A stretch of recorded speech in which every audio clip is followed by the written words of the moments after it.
Hi, welcome to Cubs and Culture, part two of our Shape of Water review, continuing the background. Okay, so this one's going to be a retrospective exploration of Guillermo del Toro's entire filmography other than The Shape of Water. Del Toro is often thought to have two distinct sort of modes, sort of his big budget Hollywood stuff, which is Hellboy, Pacific Rim, Crimson Peak, Mimic, etc. And then sort of his smaller, more personal films, Pan's Labyrinth and Devil's Backbone and Kronos. I actually think this is false. I think those two groups exist, but it's not like Hollywood versus more personal. It's more like action movie versus horror movie, straight up horror, or straight up a story where the story is about what it's about, and then parable or allegory, which is sort of his smaller work.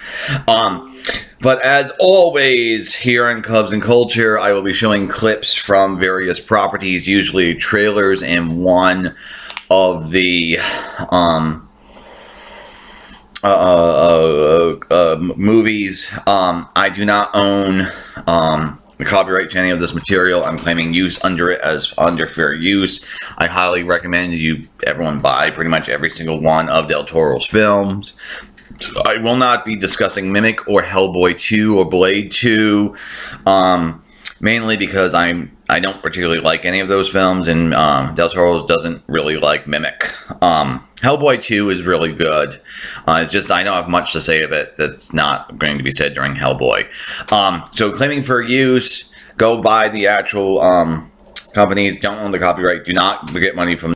Okay, so I'm going to do these films kind of in order for his filmography. So his first film was Kronos, which is the story of a man who finds this sort of device that gives him immortality while turning him into a vampire.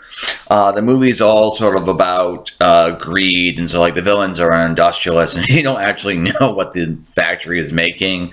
And so there's a lot of different types of vampirism in the movie. So there's actual vampirism, like the guy's turning into. There's economic vampirism. There's familiar vampirism, etc.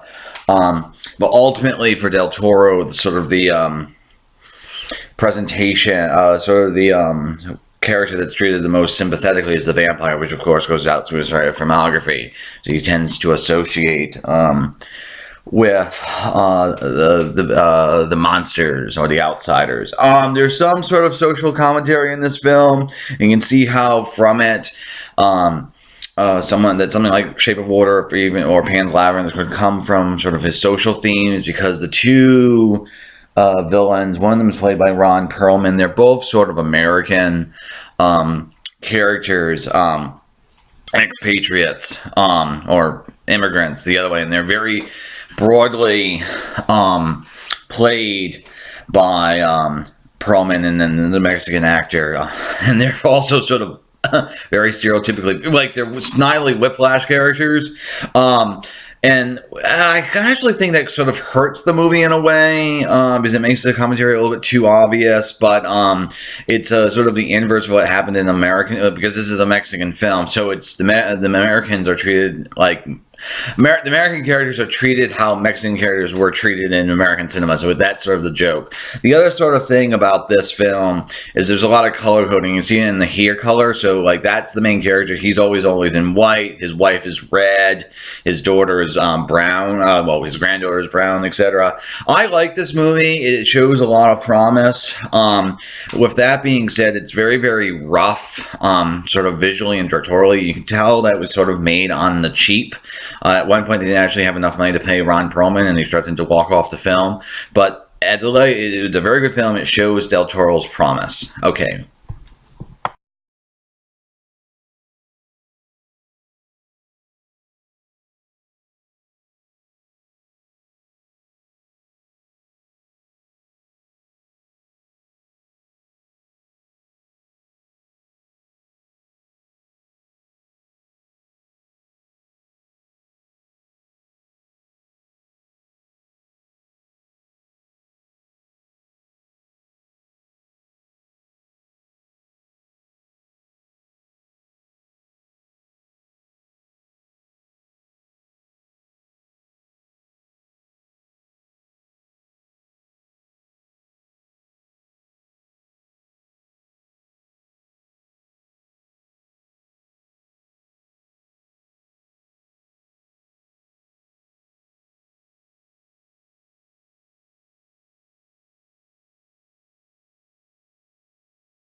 Okay, so the one clip I do want to show from Kronos as sort of an example of what, how sometimes a lot of Del Toro's, correctly, a lot of his narrative details actually submerged in the visual. So this is Ron Perlman. He's the main villain, sort of nephew, or who's trying to steal. Basically, he wants, this guy is very, very sick, and he kind of wants Ron Perlman's character wants him to die, so he gets the factory.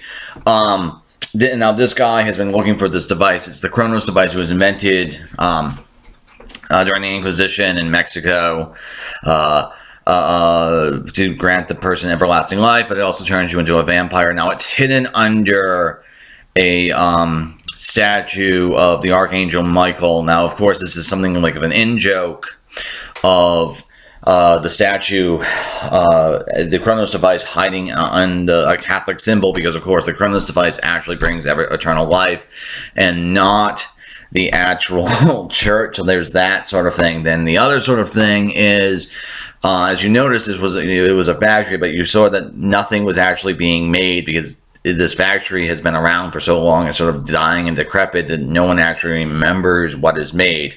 Okay, but this is sort of the thing I really want to talk about. So this guy, who's the villain and wants to survive and live forever, but he lives very much like Howard Hughes, where he's isolated and everything else, like that. And so, like, what is, like, he, in a way, he's already sort of dead, and that's the point of, like, the grays here and how sort of sterile the environment is. And then especially, there's going to be a shot coming up here in a couple of minutes. His main room is sort of surrounded by hanging Archangel statues because he's been looking for the Kronos device. There they are in the corner, right there on the right of the frame. He's been looking for this device forever, and so you have sort of this one. It's sort of an interesting sort of pretty image of all these sort of angels, but then also it's sort of disturbing because the angels are in essence dead here, and they've been hanged. So it sort of gives you the impression, and this is what I mean by narrative detail, for being submerged in the visuals. It's not just an interesting visual. It's not just sort of a pretty visual. It's there to let you know that this guy has been looking for the Kronos device for ages, and he's trying to survive, because he's trying to live forever. And so it's sort of this obsession and everything like that for him. Okay, and then the other sort of thing, of course, going back to color coding, the villains are all in grayish, grays and dark blacks because of villainous, but also it stands out from the sort of the three hero colors of white, red, and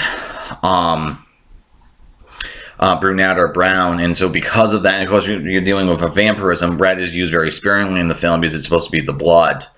I also like that this scene, that Ron Perlman's trying to kill this character, and so he's having him sign a new will, and it's not really focused on. Okay, so that's going to be it for Kronos directly. Now let's move to Hellboy. Okay, so the Hellboy films, there's two of them. It was supposed to be a trilogy, but because of box office and commercial issues, the third one's never been made, though apparently they're rebooting in 2019. I don't know why.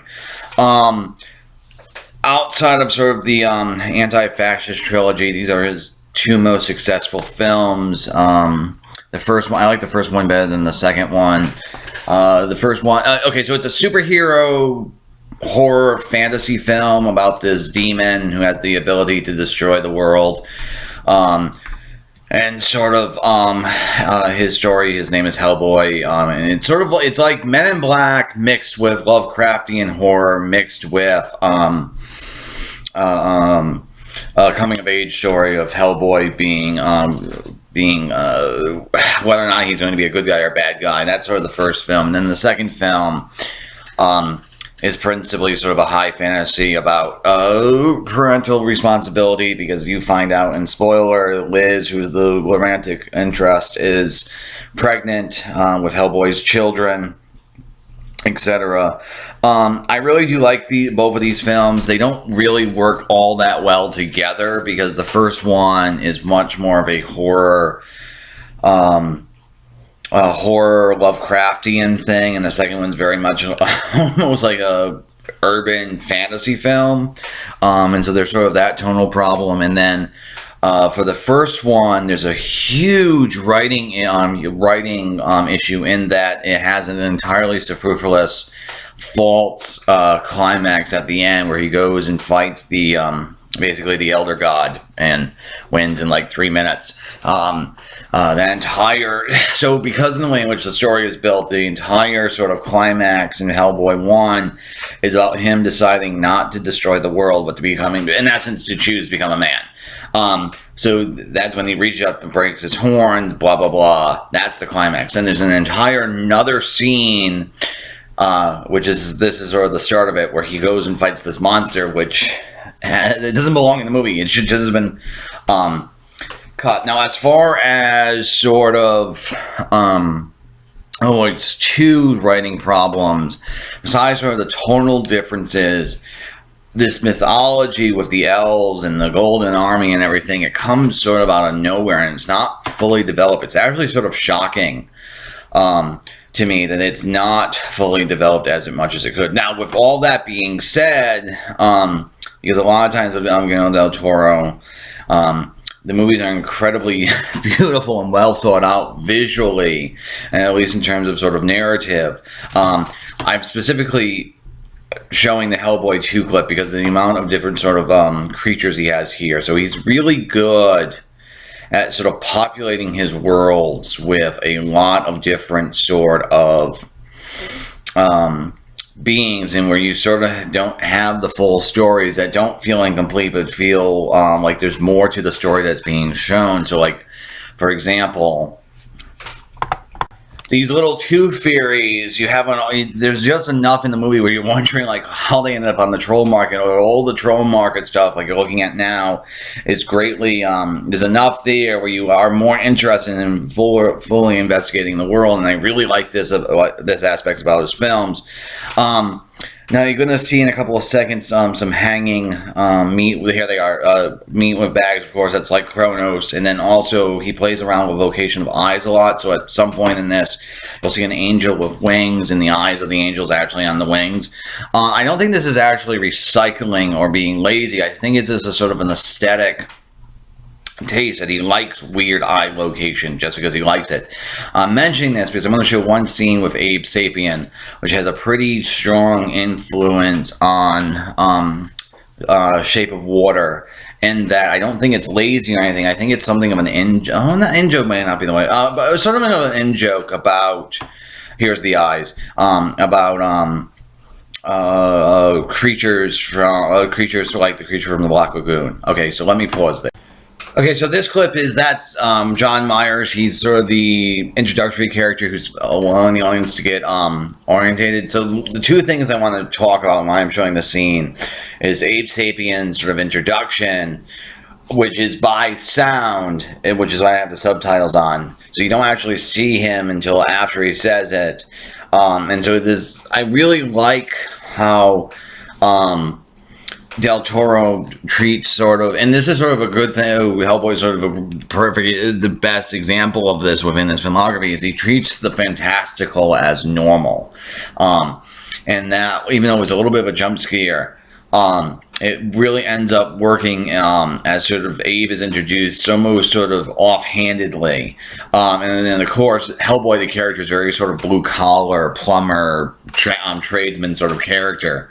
Okay, so that's sort of the first point. The other sort of point is, of course, Abe Sapien, who's also played by Doug Jones, who plays the amphibian man in Shape of Water, is also sort of clearly inspired by the creature from the Black Lagoon. But he doesn't look identical to him, and this is the other thing. This is what I mean by the in joke. Abe Sapien loves eggs, and so does the amphibian man. I was going to do all of Del Toro's filmography, but I'm actually going to put it into two parts. I'm just going to do Pacific Rim and then probably end this part. Okay, see you guys. Now, I like Pacific Rim, but it is sort of a very sort of stupid movie in that it's basically just giant robots fighting giant monsters.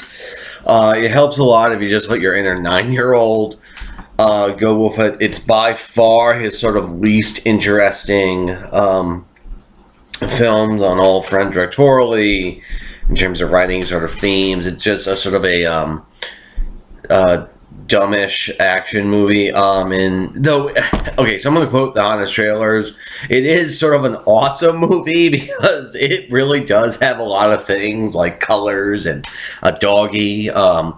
That your inner 9-year-old will love, but then it's also sort of stupid because it is, at the end of the day, just giant monsters. Like, the entire plot doesn't really make sense because, like, if the kaiju were actually attacking humanity, like, I think there could be a better plan than making robots to punch them in the face. Now, with that being said,